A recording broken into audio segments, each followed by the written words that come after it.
I'm Christy Casey, and this is Making Belief, where we'll be talking about the art and science of immersive experiences. If you're an experience designer or someone who's just interested in how our experiences shape our reality, then I think you're gonna like it here.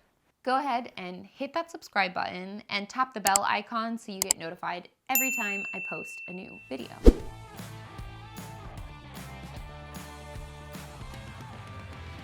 So the videos I'll be making will fall into usually one of four buckets.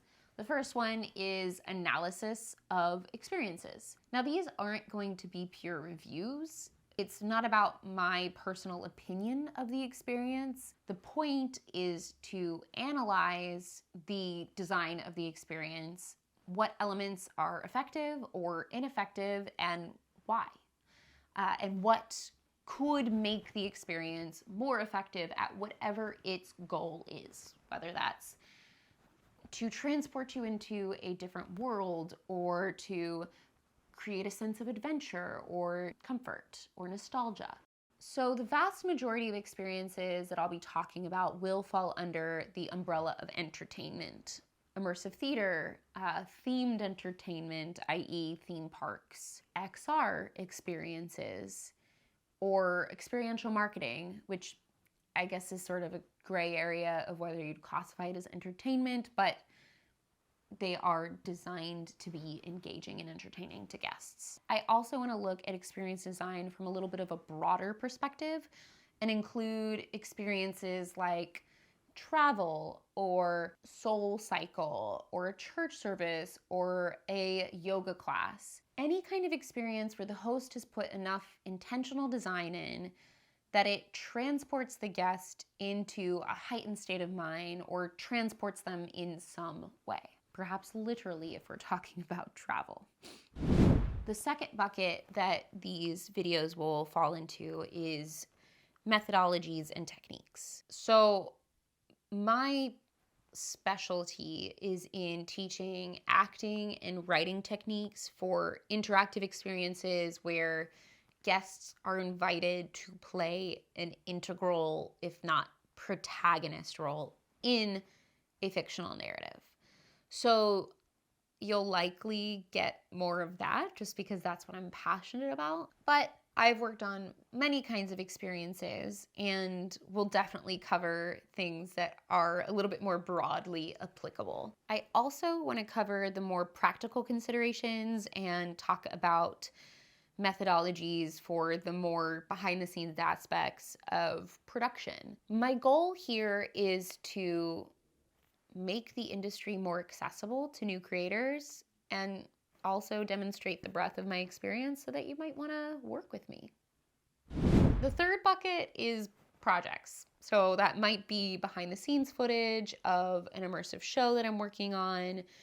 That might be a recording of a show that I'm working on. I haven't quite figured out what this will look like yet, but I'm really interested in making these little like DIY immersive experiences. Like for example, what would the ingredients for a Wes Anderson themed day or a 90s rom-com or a Alfred Hitchcock spy movie? And like making these little recipes to follow, to feel what it would feel like to be in a movie like that. I know I've really enjoyed playing in my own life with dress up and themes and recording little videos and setting up little situations, and I think it'll be fun to share. All right, the fourth and final pillar is the science of perception and belief. So this is all my like nerdy psychology stuff that will be interwoven into all of the other layers, but looking at just the various research that gives us a glimpse into how our brain processes the layers upon layers upon layers of input that we get every moment of every day, and how those inputs change our perception of actual reality, and then translating those findings into techniques and ideas that can be applied to immersive experience design. Our brain works the same whether we're in a fictional world or a real world, and there is so much information from research that is just itching to be applied to immersive work. And if you're a social psychology experiment designer, please reach out to me, because it's one of my ultimate dreams to weave social psychology research into an immersive experience, so we can start to get data and learn more about how designed experiences, and specifically designed experiences that put a guest in a narrative, in a fictional narrative. I want to learn more about the effect of that. Now that you understand what I'm going to be talking about, I want to give you a little bit of my origin story so you can understand why I'm so passionate about these subjects and where my perspective is coming from. So we're going to take it way back to when I was 4 years old and my parents had just gotten divorced. My dad was more or less an atheist, and my mom, through the divorce, went from already being Catholic to being the kind of Christian where she had a personal relationship with God and read her Bible every day, and it was a really strong part of her identity. So I never had the luxury of believing in a singular truth. From the time I was 4 years old, I was cognitively aware that not everyone saw the world in the same way. So I had to choose for myself which version of the truth I was going to believe. And no matter which one I chose, I was going to be challenged for it. For 20 years, which at this point is still the majority of my life, I chose to believe what my mom believed. And believing that Jesus died for my sins and that I had a personal relationship with God and reading my Bible every day was a central part of my identity. Of course, my dad wasn't happy about that, so he would tell me about how science had disproven everything that I was learning in my Christian school in science class. And instead of that making me doubt my faith, I went out and learned what I could, and due to confirmation bias and the backfire effect, I actually reinforced my faith. I also went on a whole bunch of mission trips when I was very young, 10 to 13 years old. And although I am not proud of the reasoning and the service that we were doing while we were there, I'm really grateful that I got to travel internationally at a very young age to a place where people spoke a different language than me. People lived a very different life than my life in New Jersey. So also from this international culture perspective, I understood that not everyone's experience of reality is the same. So fast forward to 2015, I had just graduated college, so I was 22, and I was fortunate enough to be working on my first professional immersive production, but I was unfortunate enough that not one, but two of my collaborators on that project were seriously manipulative and untrustworthy humans. One of them was literally a pathological liar, would lie about stupid things and not stupid things. The other, I don't feel confident enough to diagnose, but I would guess a narcissist. He would manipulate the story to suit whoever he was speaking to, and tell people different things. And he would do it with charm. Eventually I did catch on, but it took me a really long time to recognize what he was doing. So between the two of them, it became a struggle to decipher what was true and what was not true. And eventually I began to question my own ability to distinguish the difference. And I still have trust issues to this day because of this experience, but it's getting better. At the time, I was heavily involved in Hillsong Church, which I like to call a pseudo-cult. It's a megachurch, and it's not quite a cult because I think in order for something to be considered a cult, they have to intentionally isolate you from external influences.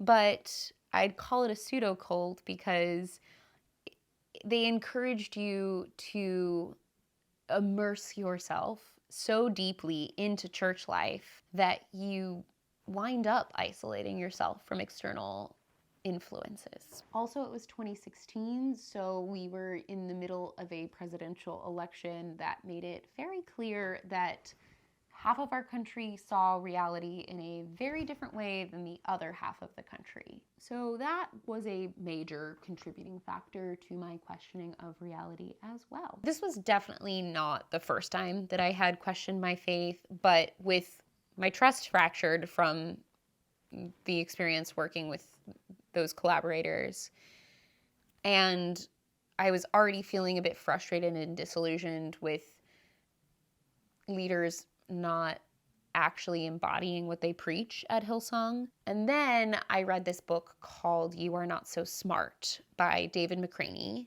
who also hosts a podcast by the same name, both of which I highly recommend. Although this book didn't directly disprove anything I believed, one by one, all of the reasons that I had previously used to prove my faith or justify why I believed what I believed, the book offered another different explanation. Now, before everyone comes at me in the comments, which I know you're going to do anyway, I am not telling this story to tell you that you should shift your beliefs the way I did. What I am saying is that I had come to a place where I had significant doubts in the way I had previously framed my perception of reality. And this book gave me an alternate way of seeing things. If you've ever encountered something or had an experience that made you question or shift your foundational beliefs, please tell me the story in the comments below. Maybe I'm a little biased because obviously I'm passionate about this subject, but I think it's so powerful to hear other people's stories of moments when they changed their minds, because honestly, it's a pretty rare thing, especially in circumstances where the belief that's changing is one that was deeply personal. So I would love to hear about it if you have had that experience. Right after that, I was really lucky to be part of this incredible group called the Interactive Deep Dive. We were a team of experienced creators who were coming together for 9 months to work full-time on experiences where a non-actor is playing the role of protagonist. The best way for me to explain this so it actually makes sense is to compare it to the movie The Truman Show, or now Jury Duty is a more recent example, where an entire team of actors is bringing a fictional reality to life for a non-actor protagonist character. The key, very important difference between the work we were doing at the deep dive and experiences like Jury Duty or The Truman Show was that instead of tricking our participants into believing this fictional world was real, we invited participants to knowingly opt into a temporary fictional world. Now, when I first joined the deep dive, to be honest, I didn't think these experiences would work, or at least not as well as they did. I thought that the participants would find the seams of our story, that there were too many plot holes, that it wasn't real enough. I was blown away when I saw how deeply the participants engaged with this work. I was also a performer in these pieces, and as I was watching these experiences unfold from the inside, I was shocked to see that the participants, the non-actors, were more believable in their roles than the actors were. And I realized that the reason for that was they weren't acting. You know how they say that like the best acting is reacting? That's what the participants were doing. They were just living in this scenario that we had created for them and reacting to it. And so their reactions were genuine, which was so exciting to witness. And after, when the participants would talk about the experience, they would say that it felt real, that they lost track of real reality, and for the duration of the experience, the reality that we had created felt real. And I use real loosely. We did like a cursed camp piece and a multiverse sci-fi piece. So they weren't real in the sense of like what would happen in our normal reality, but it was so encompassing that that reality was all they could hold in their awareness for the duration of the experience. So those experiences became, I call it my drug. It's like the thing that I'm always like trying to get back.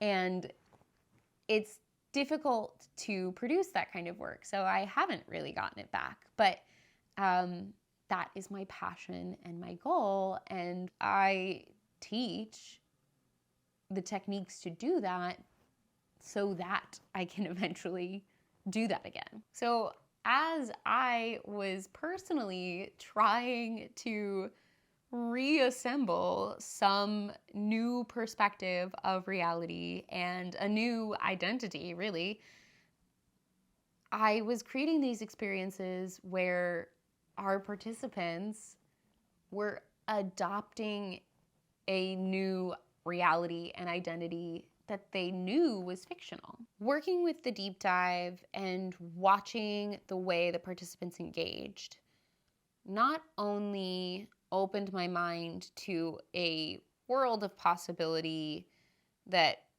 has yet to be explored in immersive and interactive experience design, but it also opened my mind to a whole new perspective on the nature of belief and human perception of reality. And so I dove into this rabbit hole of social psychology and neurobiology and psychological fallacies and all these things that I had like started to learn about because of You Are Not So Smart. And it became my obsession. And the connections just started firing. It became clear that there were these through lines between what the research was showing, what real world transportive, highly engaging experiences like Hillsong Church were doing, and what we were doing in the deep dive.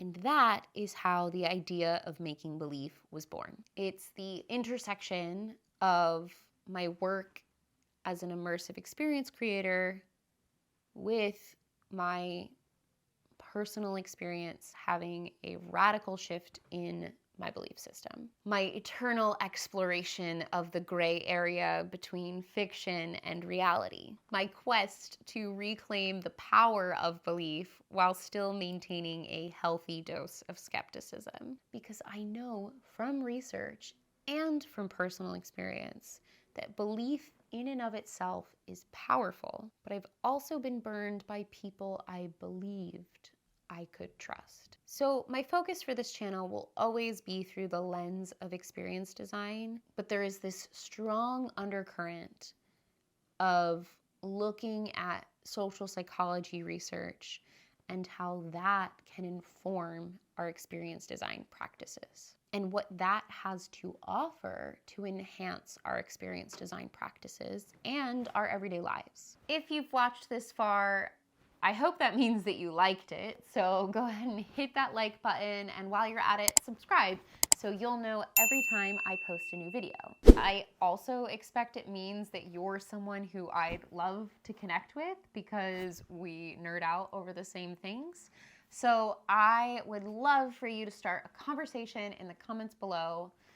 Let me know what resonates with you and what you want to hear more of in the future. Your likes, subscribes, and comments are what keeps me motivated because it shows me that people care and that all of the hours that I put into researching, writing, recording, editing, and promoting actually get somewhere. Speaking of promoting, you could also share this with a friend who you think might like it. If you're interested in diving deeper, head on over to wearemakingBelief.com, where you can sign up for our newsletter and register for any upcoming workshops. I teach both in person and virtually, so no matter where you are, you can join. Thank you so much for watching this whole video. Until next time, remember, we are making belief.